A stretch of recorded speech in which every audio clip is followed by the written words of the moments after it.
you all. So Thriving Families. How did it start at Christ Church Cranbrook? Well, it began during the pandemic when all of us had a lot of time. And the Mission and Outreach Committee began to study what was happening over the nation called Universal Basic Income. This began in Stockton, California, and this was this understanding that if you have a guaranteed minimum income to people who are of poverty level, it can actually change their socioeconomic status. So they did this experiment that began to spread from city to city and town to town. And so if you're actually interested in learning some more, you can go to Mayors for Guaranteed Income. It's a great site that talks about what has been done in major cities and some minor cities throughout the nation. We also learned in the Mission Outreach Committee about a private funding. So the Universal Basic Income is through government. But there started to be some folks who were interested in privately funding, giving money, cash, to families who are experiencing poverty. And the very first, I don't know if it was the first one, but it's the largest one that exists right now, is called Magnolia Mothers Trust. Magnolia Mothers Trust comes out of Jackson, Mississippi, and the state flower of Mississippi is Magnolia. So I'm going to tell you a little bit about Magnolia Mothers Trust, but it is fully funded through foundations, through trusts, and through private donors. The second thing that happened here at Christ Church Cranbrook is out of the blue and out of the great generosity, we had 2 private donors who stepped up to give us the seed and the start to Thriving Families. And because of them, we have $65,000 that we get to give away. So they were the brave little girls who brought the big pot. So I'm so grateful for them. The third thing that happened is we met with Baldwin Center and Catholic Community Response Team, and they offered to assist us in finding families and then supporting these families who would receive these funds. And right now I want to shout out to our friend and colleague Liz Longley, who's sitting back there.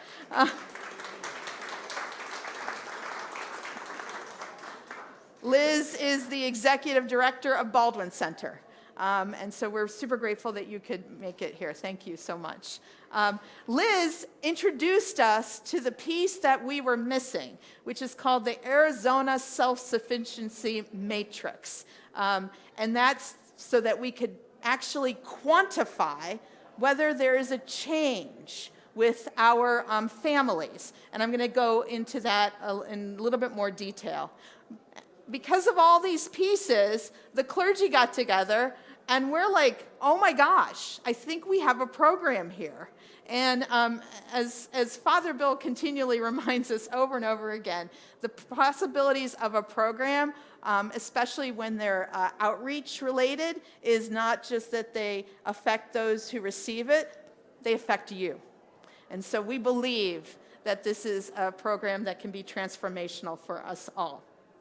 All right, so what is Thriving Families? Thriving Families is a program that will, number one, offer 6 families in Pontiac a gift of $10,000 total that we will distribute over the course of 1 year. Thriving Families is a program that's going to provide a caring team of parishioners. So that each family is going to have support, and each family is going to have a caring team that's walking with them through their life and sharing with them. So what we're hoping here is that we're actually going to create caring teams for each family. And right now, what we're dreaming about is that each family is going to have 3 family units from Christ Church Cranbrook who are walking with them. So family 1 has the Lawlers and the Pastores and Mr. Toft, and they're taking care of family one. Woohoo, family one. And family two has this group of people, and they're taking it, so on and so forth. And so you would care for them. You'd find out how life is going. You'd check to see if, little Robbie did his homework, and you'd provide a bike if they needed it, or somehow, connect with the church and let us know what's required, and just be part of their lives and support them, and you can tell them about your lives, and they can pray for you, and et cetera, et cetera. But we also want to assist these families, and that's where community partners like Baldwin Center and Catholic Community Response Team is actually going to work with the families, help them with their financial literacy, help them with job searches, and so on and so forth. And our community partners are going to work with us so that we can learn what we don't know yet. We can learn how to be far more resilient and far more kind and compassionate and far more understanding of what it's like to undergo the trauma of poverty. And Thriving Families is a program that's going to help the families and help the parishioners thrive together. So that's our hope. Now, the number one question that we get asked about this is, why cash, right? Why not just give them some sort of ability to say, we'll pay your rent, we'll pay the landlord, we'll take care of it, or why not say that, we'll subsidize childcare or something like that? Why give them out and out cash that they can do anything that they want to with it? So this is from a piece that was written by a guy at the Urban Institute in 2022 called "Giving Cash Directly to People in Need is a Growing Trend as Evidence Shows It Works." And here's what he said. Even with housing vouchers, food vouchers, people still need money. And part of it is realizing that money is flexible. Y'all, we know this because we live this life every single day. We make all kinds of decisions with our own money, and we don't have to worry about anyone making those decisions for us. So this is not news to us. Money is flexible. So if I am struggling with food, I'm probably also struggling with housing, and I'm probably also struggling with transportation. So really, giving money is about trusting people to have the best solution to whatever their individual problem is. And we certainly, as Episcopalians, recognize this. This is called respecting the dignity of every human being. Every human being is called to the freedom of discerning how to live their life the best possible way with intent of caring for their families, their neighbors, and living with God. Put another way, the good news about cash is it actually reaches people super fast. It takes care of the situation that they need. It has no strings attached to it, so it provides deep flexibility. And it affirms the dignity of the recipient. There's a story that was told, I think this was in Stockton, California, about a family that was going through emergency crisis, whatever it was, their car broke down, and one of their kids was having a birthday.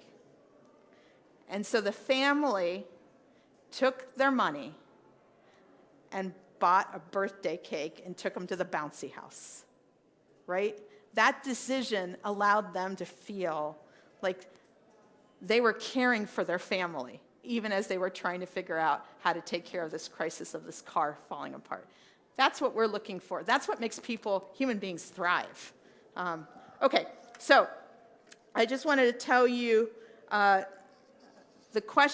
second question that we get asked is this going to move the needle? In other words, is 10 grand going to take people out of poverty? I think we all know that 10 grand doesn't go very far today. at all. So the question is, does this really have an effect on families? Well, in 2003, so this is dated, but back in 2003, somebody from UC Davis did a study, and they found that when people started to have these crises that caused them to cascade into emergency situations with their finances, if they could get out of that problem in the first year, 56% of them, half of them, would actually escape poverty. In 7 years, only 13% could escape poverty. So each year matters. Each year that you can try to help a family that has fallen on hard times, the sooner that you can do it, the sooner that you can intervene, the sooner that you can begin to help them in their crisis, you can actually save them from getting even further deep in the hole. And the other thing that exists is once you start having trouble, you start to encounter a system that is not beneficial to you. And what that means is that when you have problems, trying to figure out how to get help is very, very, very complicated and sometimes impossible. I'll tell you one story that's local, and then one story that's bigger than us. But the local story is Christ Church Cranbrook. When I first got here in 2015, we had a program where we would allow people who needed assistance, rent assistance, utility assistance, whatever they needed, to come to the church. I would interview them, find out what their needs are, what other problems did they have, what other income did they have, and then I would find out if they were going to other churches asking for help. And the way that we made sure that they didn't double dip was I would give them a letter saying, I'll pay $500 of your $1,500 rent, but I'll only pay it if you come up with $1,000 somewhere else. And what I need you to do is go to those other churches or organizations, get a letter that proves that they're going to give you money, and then bring all 3 letters to me, and then I'll give you your $500. That was the system that the church has. We very quickly got rid of that system. We were like, yeah, this isn't helping anyone. This is harming them. It put people in deep crisis. They were worried and they were concerned, and it also immediately set up this thing where we looked at them as suspect. So these are systems that don't help. On Thursday, is Rick here? Rick Cohen? Rick Cohen and I went to a Michigan Department of Health and Human Services and a MISHDA, which stands for something about housing. These are the government entities that take care of housing. And we sat there for an hour and a half listening to government officials explain how somebody who needs a rent assistance gets rent assistance. And guess what? They don't. The system is not helping people. And the government officials know it. It's not like they're doing it on purpose. They are just trying to make some sort of sense of the management of a system that's become so unwieldy that you require government officials to sort of try to figure it out as they come along. They are doing some good, please hear me. There is Section 8 housing. They are working with the homeless and everything. But the need is so great, and the system is not able to attenuate it. Okay, one more thing about moving the needle. This is the federal numbers for what kind of annual income you need to be considered to be in poverty. So the number is for a family of 4. If you're making less than $31,200, you are now considered impoverished. You are poverty level. Here's the problem with that number. right? Do you remember what the median household income of Pontiac is? 40,000. So anyone who is making above 31,000 is now no longer able to receive assistance because they make 40,000. You tell me, on a family of four, 40,000. Is that possible? There's a guy named William Barber. He does the Poor People's Campaign. He's a pastor. He's down in North Carolina. He saw this number, 31,000, and he was like, well, this is just not right. He said the way we should be measuring whether somebody is experiencing poverty is if they have a crisis that amounts to $400, can they absorb that crisis in the month? Or do they start to have to give up food? Do they start to have to not pay bills, et cetera, et cetera? $400. Given that, what he noticed was, number one, that would affect maybe about half the population of the United States of America. Number two, I'm going to tell you, it would certainly affect people in Bloomfield Hills. So being in a system where you are living income paycheck to paycheck, it's a reality for a lot of people. So struggling is a real thing in terms of what people are experiencing, not just in Pontiac, but in other places. But they are experiencing in Pontiac. So can we move the needle?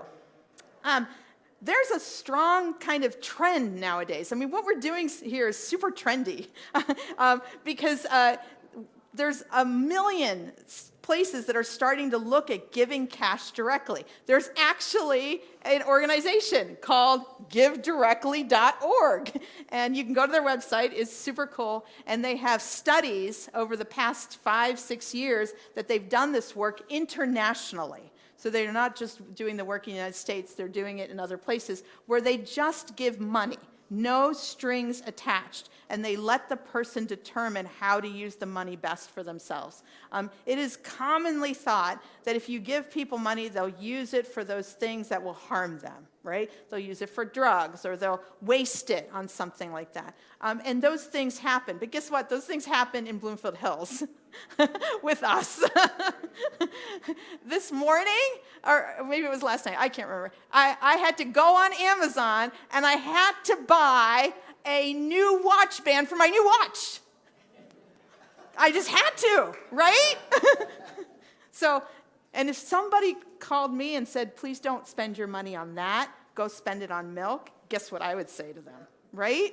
Okay, all right. So giving cash directly, it actually kind of works. According to this, according to the work that this organization has done, it increases people's income and assets, it increases their food security, increases business ownership among people who are struggling to find a way to make a living, increases school enrollment, and it helps with gender equity. We got this program locally. This is amazing. This is called RX Kids in Flint. How many of you have heard of RX Kids in Flint? All right, just a handful. Well, now you're all going to be able to raise your hand. This is a program. You remember Flint, Michigan, is where they had that trouble with the lead in the water, and they found it out. The person who found it out was Dr. Mona Hanna, who is a pediatrician. And she discovered this problem was happening with the children that she was seeing in Flint. And so she's been working really hard on that. She partnered with University of Michigan's Luke Schaefer. Dr. Luke Schaefer wrote a book. He's in the poverty, I forget what it's called, Poverty and Public Policy, something like that, in University of Michigan. He wrote a book called $2 a Day. And this book, indicates what it's like to live when you have no resources. They have partnered together along with a foundation that somebody's going to know, but I can't remember, that has given money to Flint, to pregnant mothers in Flint. So if you are pregnant you will get $1,500 in a bank account. And when the baby is born, you will then get $500 a month for the first full year of the baby's life. That amounts to, somebody do the math? 6,000 plus the 1,500, $7,500. And this is going to be life-changing for those mothers in Flint. It's a large group. I think they're able to take care of 200, 300, maybe more.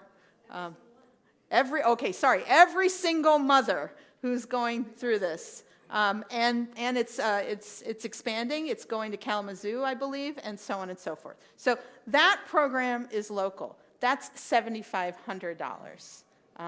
I'm proud of Christchurch Cranbrook. We're doing better.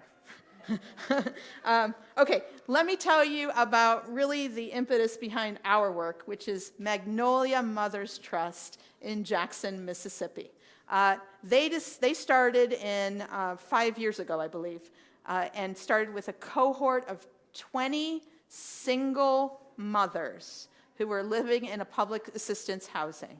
And they called up these 20 mothers. They said, we're going to give you $1,000 a month for 12 months. And we would like to give you some wraparound services that you can or cannot use. It's really up to you if you want to. And we want to connect you all together so you guys have a little bit of a community.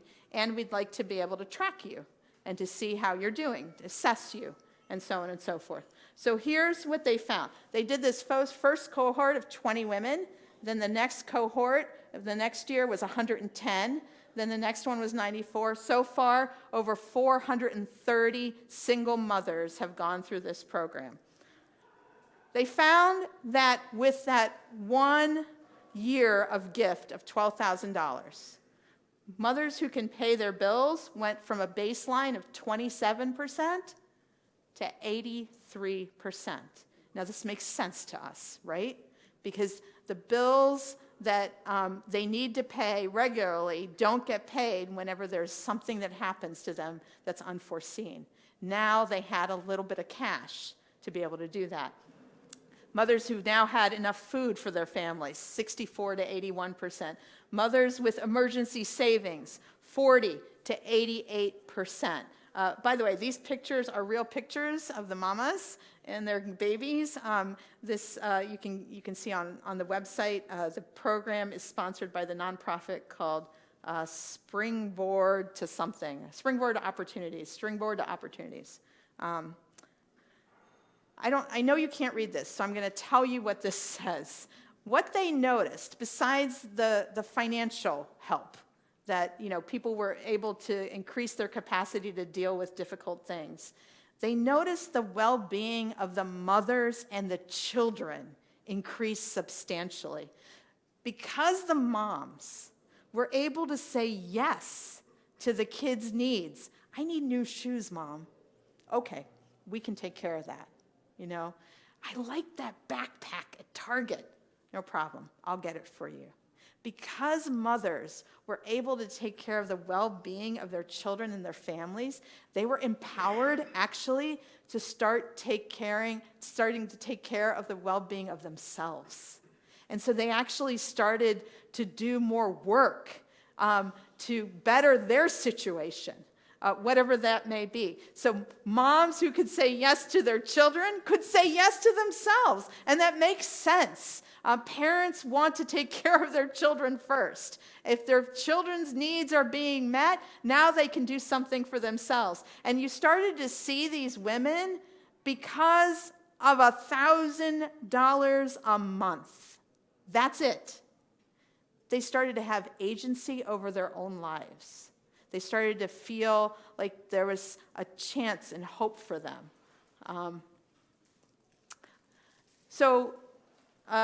Springboard to Opportunities, Magnolia Mothers Trust, has now determined that what this is, they call holistic prosperity. So this is not prosperity as you and I usually understand it. This doesn't have to do with money. In fact, the mothers were really clear. They didn't see prosperous life as being like rich and be able to buy big houses or anything. They saw a prosperous life as having 4 parts. Number 1, some sort of financial stability, where they didn't have to stay up at night worrying how they're going to pay their electric bill or it's going to go off tomorrow. Number 2, that they had their own autonomy over their own time, so they were able to do the things that were important to them and their family. Number 3, that there was well-being among them, that they actually could care for themselves physically, emotionally, spiritually, and that they were able to deal with stress because of that. And finally, number 4, that they had social capital. Remember, this was moms who were in the same area, and so they actually created a cohort, and they were able to care for each other and build up a community. So, we decided to use Magnolia Mothers Trust as our model.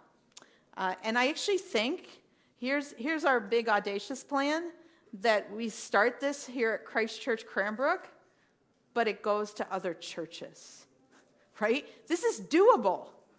This is absolutely doable by churches. To find some people who are willing to put some money in the pot and then to create care teams that are starting to reach out to families in areas where somebody is struggling with financial issues, wrap them around with service, care for them, be transformed by it, and actually help people to get to a place where they can thrive and you can thrive. And the reason we think that this is possible as a model is, number 1, the funders were grant people or private donations. They weren't government assistance. Number 2, the wraparound services were offered, and they helped the moms thrive. And number 3, this idea of holistic prosperity, I love this. Look at that. Financial stability, time autonomy, dynamic well-being, social capital, like that's what we all want. I think every church can promote this as being like what a beloved life can look like. We would add a little like sacrifice maybe, but you know, the church always challenges. So holistic prosperity, I think it's a goal worthy of all of us. All right, I'm almost done. You guys are amazing. Thank you for hanging in there. Let me tell you about the actual guidelines for thriving families. Number 1, we're going to have 6 families. We're asking that there be a minimum of 1 child. So we want a family who's under 18 with what's called a safe score on the Arizona Self-Sufficiency Matrix. Now, again, big thanks to Liz Longley, who has introduced us to the Self-Sufficiency Matrix. I have a couple of copies there on your table so you can see them. This came out of Arizona. I think it's I forget who it is. Some government entity in Arizona who was trying to be able to track the homeless population and whether their work with the population was allowing them to thrive, allowing them to actually move. And so they started to look at 18 different domains in each person's life, ranging from income and employment to housing, to whether they were mobile, how were their family relations, are they safe? What were their parenting skills like? And so on and so forth. Here's an example. So housing, you are in crisis if you're homeless, clearly, right? You start to move if you have some sort of transitional temporary housing like a shelter, or you're in some sort of subsidized rent, but you become vulnerable. In order for you to become safe, you need to be in stable housing that's safe, but only marginally adequate. In order for you to start to build capacity, you need to have adequate and subsidized housing, so you don't have to worry about being kicked out or evicted. And finally, in order for you to be empowered, you have to have adequate unsubsidized housing. So you can see where someone starts in a program, and you can begin to see if you can move them. Same thing with unemployment. We go from no job to safe is being employed full-time but inadequate pay, to being empowered, permanent employment with benefits. And it goes on, mobility, parenting skills, and so on and so forth. So we are going to look for 6 families that have an average score in the safe range. Because we think that with that, we have a chance with this gift and the care teams to actually try to help them build some capacity. Does that make sense? Okay. Second, they're going to get a bank account, and they're going to receive monthly stipends totaling $10,000 between March 2025 to February 2026. And there's no strings attached. So the only requirement that we have of these families is that they get this bank account so we can put money in there. That is the only requirement. If that is all that happens with the family, we're okay with that. Because as far as we're concerned, everything else is optional. It is part of the grace that we are participating in. I want to thank Father Bill Danaher for putting his foot down and saying, they get the money. The rest is up to them if they want it. And I'm very grateful for that. We're working out how these stipends are going to be given. We've come up with all kinds of plans. I think where we landed is we're going to hold $1,500 in case they have a major emergency that they can get, but they'll get it then at the very end. And then whatever's less, 10,000 minus 1,500 divided by 12. That's what they'll get as a monthly stipend. That's where we've landed today. We'll see what happens tomorrow. Number 3, Christchurch Cranbrook care team for every single family that will provide support, encouragement, and prayers. And the Christchurch Cranbrook care team will receive monthly training and support. So this is super important. If we're going to ask you to do something, we want to be able to support you doing it. We expect that you bring a lot of knowledge and a lot of wisdom, and you bring a generous heart. We also expect that there are things you don't know. And so we want to walk with everyone and learn together. We want to be able to process together. We want to be able to share what it's like for us, what we experienced, what kind of surprised us, what made us so angry, about the systems that our families are trying to navigate through. We want to be able to share because we think that'll make us better as not only just care teams, but as Christians and as human beings.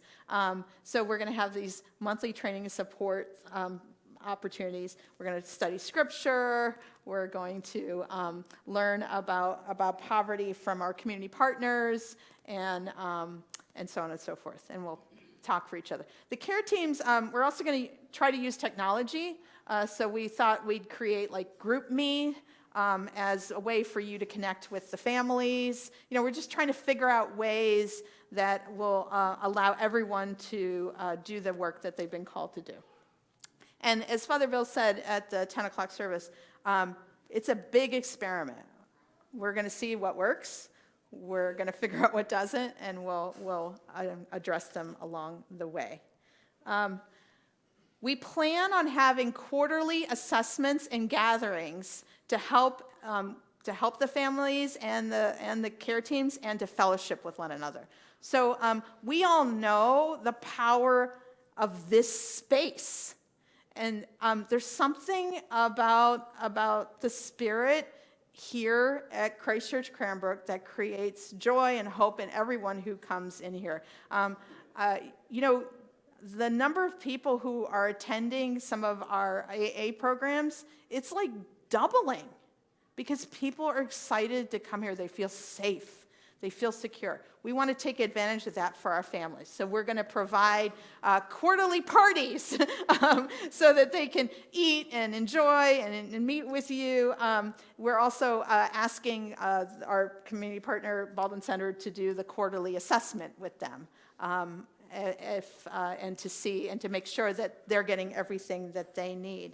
And then finally, at the end, we're going to have a big party and celebrate what God has done and celebrate all of you who have been involved. And here's my hope. I'm hoping at the end of the year that we actually will hear something That has been said by a mother at Magnolia Mothers Trust. After she received the $12,000 and she received the wraparound care from that organization, she said this: "The value of everything else that I have done with them is greater than the cash." And I'm hoping that after we're all done, and after 1 year, that those of us who have the privilege of being part of these care teams will be able to say this: I am richer because of them. Thanks to the Mission Outreach Committee, who does amazing work day in and day out. Thanks to our beautiful donors who made this possible for this year. Much thanks to Jennifer Umfress, who has actually done so much of the back research work. She was the one who introduced us to Magnolia Mothers Trust. To Matt Wiegand, Jeff Drutches, Marcia Wilkinson, and Roxanne Perry, who have worked tirelessly on Thriving Families. To Liz Longley and Barb Williams at Catholic Community Response Team, to Father Bill, who heard my crazy idea in 2022 and didn't laugh and told me, go with God, and to my beautiful family, who also actually believes that maybe this could happen. Most of all, thanks to the Holy Spirit of God, who makes things impossible possible. This is how we love our neighbors, folks. Generosity begets generosity. You all have something to share. We're going to thrive when we do this together because we belong to a community that works together. And everyone who participates in this, I guarantee you will be transformed. Thank you. Okay. So Sylvia and Shirley both had questions. Sylvia, do you remember your question by any chance? Okay.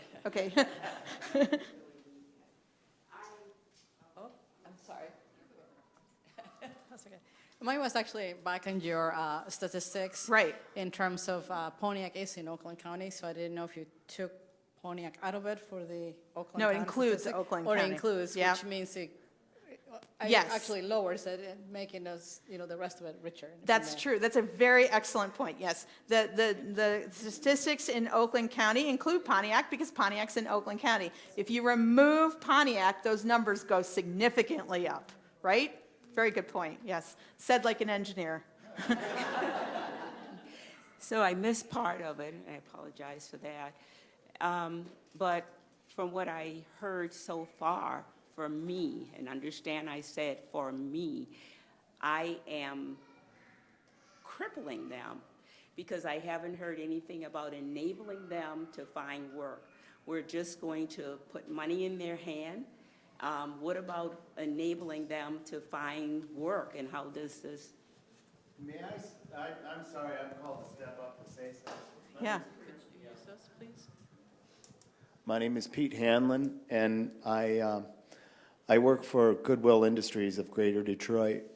Everybody knows the iconic stores, but I work on the mission side of the house, and my role is workforce development specialist, and I will bring any resources that we have at Goodwill that can help with this as workforce development. And I don't have all the answers, but together we can put that together.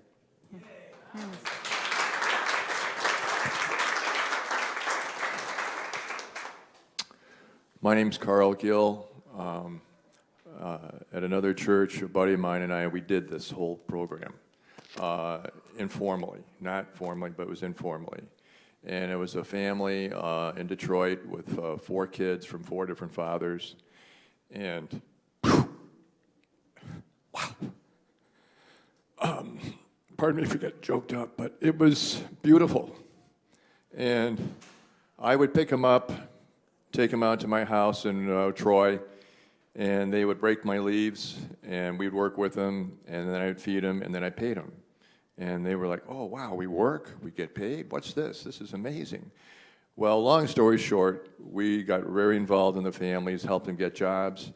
Today, and plus helping them do their homework, very involved. Today, one became a civil engineer for Houston.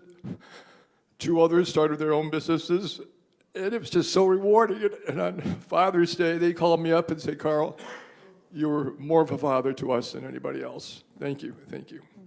Thank you.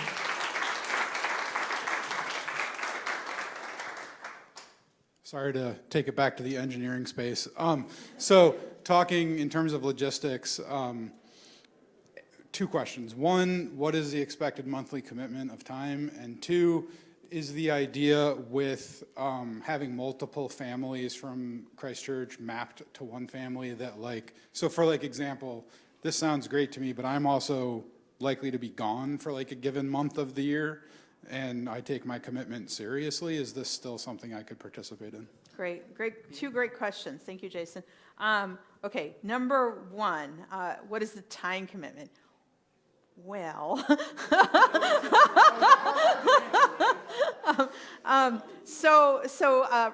Roxanne and Jeff and Marsha and I, we sort of tried to sit down and say, well, before we ask them, what to do this, we need to tell them exactly how often we need, and we just couldn't come up with a great answer for that.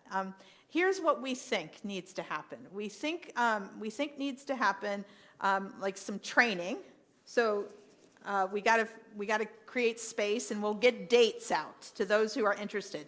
You're going to have to figure out if it works in your schedule, right? There needs to be some sort of initial training, 4 to 5 hours of some sort.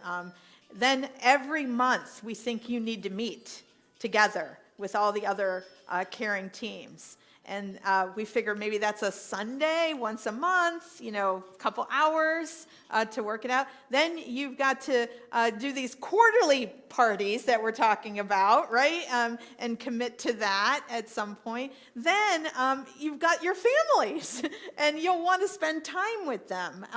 And you'll want to figure out, what fits in your schedule and what doesn't. You'll want to meet with them. And I'm going to put I'm going to put a pause right here and say to you, number 1, everyone will have to go through Safe Church because we will not let you be part of a child's life without having expectations. And we have strong expectations. And one of them includes you will never, ever be alone with a child. You will always have a second adult with you that is also Safe Churched.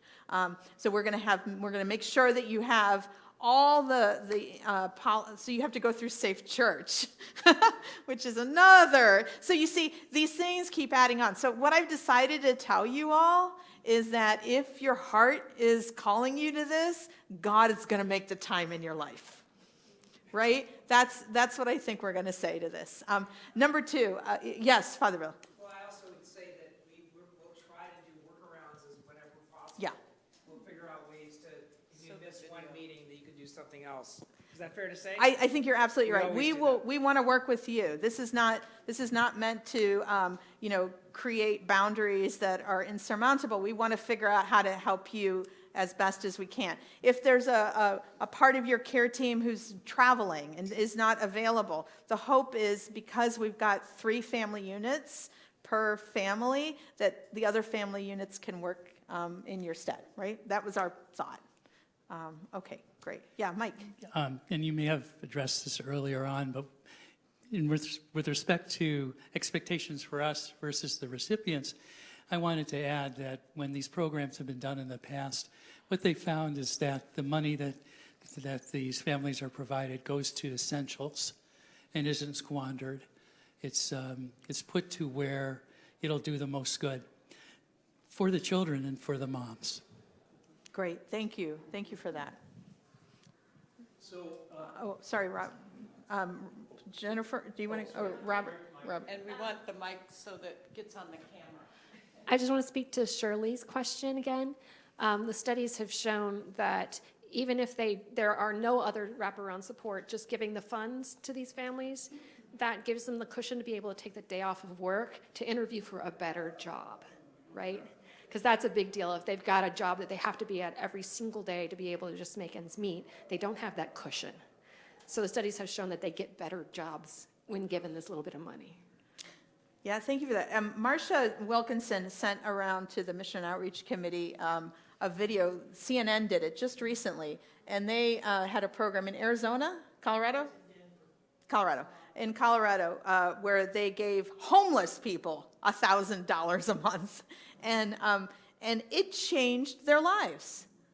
So I mean, and that was people who were not 3 safe; they were 1, right? Okay, Robert. So several of us have been involved with the Afghan families that came to the United States as refugees probably 2 years ago. From my limited involvement, I thought the program was wonderful, absolutely wonderful.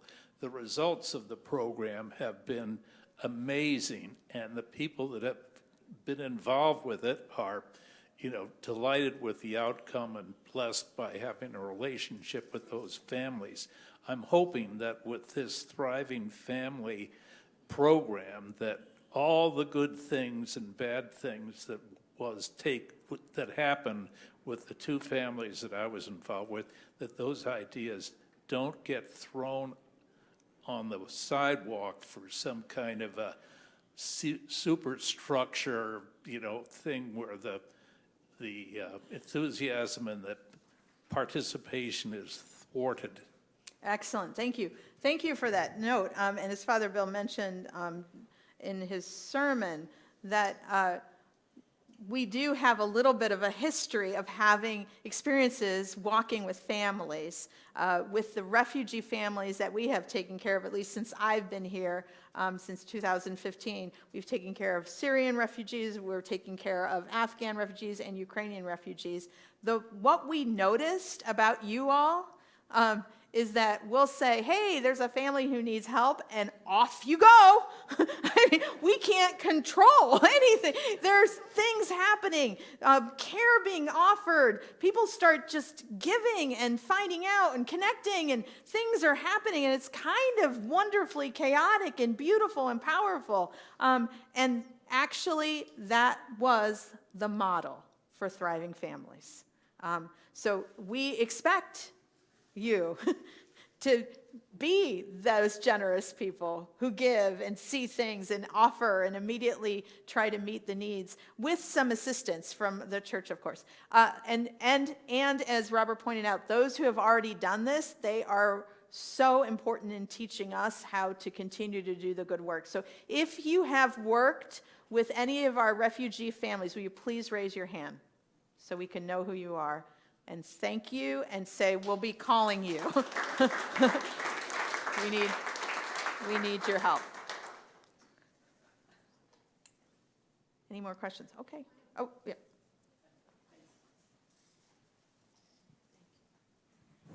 I know that the time commitment, everyone's, that's in the back of our minds.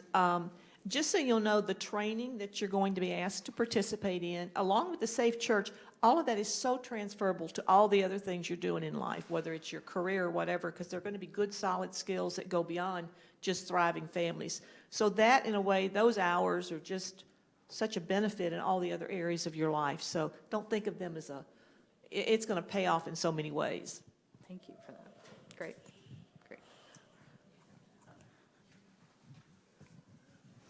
The question I have is, I don't think I'll be one of the primary assisted families, but is there any way we can help out? For instance, I help out at Bound Together, been through the state church, and they say never be alone with the child.